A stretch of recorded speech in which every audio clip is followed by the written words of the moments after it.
لا أقسم بيوم القيامة ولا أقسم بالنفس اللوامة أيحسب الإنسان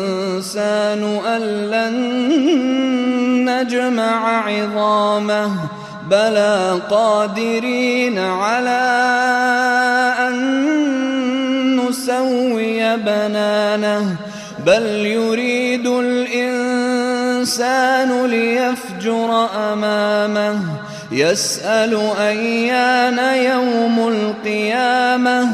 فإذا برق البصر وخسف القمر وجمع الشمس والقمر يقول الإنسان يومئذ أين المفر